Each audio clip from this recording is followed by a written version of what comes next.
मान्यता पेल पशु बलि। हाँ, कलकाता हाईकोर्ट पशु बलिते मान्यता दिल। दक्षिण दिनाजपुर जिलार रास उत्सवेर परे जे काली पुजो हय ताते 10,000 पाठा बलि हय। এই পশু হত্যা নিষিদ্ধের জন্য একটি স্বেচ্ছাসেবী সংগঠন কলকাতা হাইকোর্টে মামলা করেছিল, কিন্তু প্রধান বিচারপতি টি.এস.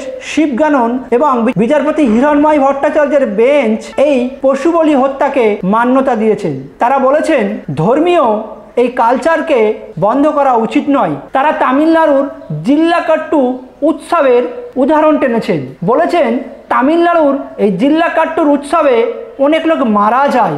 এক তরচাদা এবং শিংওয়ালা ষাঁড়কে ছেড়ে দেওয়া হয় এবং তাকে সবাই ধরার চেষ্টা করে। এখানে প্রচুর মানুষ মারাও যায়। তারপরেও সুপ্রিম কোর্টে কেস হয়েছে।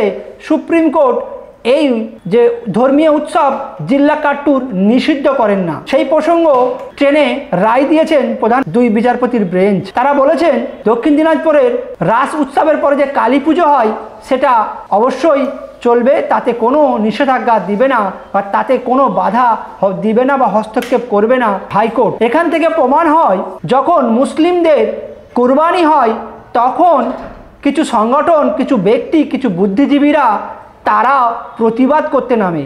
তারা ধর্মীয় দিক এবং বিভিন্নভাবে হেয় প্রতিপন্ন করতে থাকে।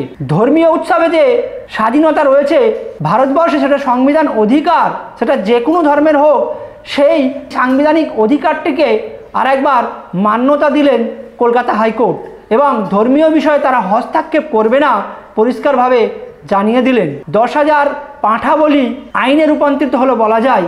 সেই ক্ষেত্রে যেভাবে মুসলিমদের কুরবানি উৎসব বা ঈদ-উল আজহার উৎসবে বিভিন্নভাবে ব্যঙ্গ করা হয়, তাদের মুখেও এক প্রকার চুনকালি দিল কলকাতা হাইকোর্ট।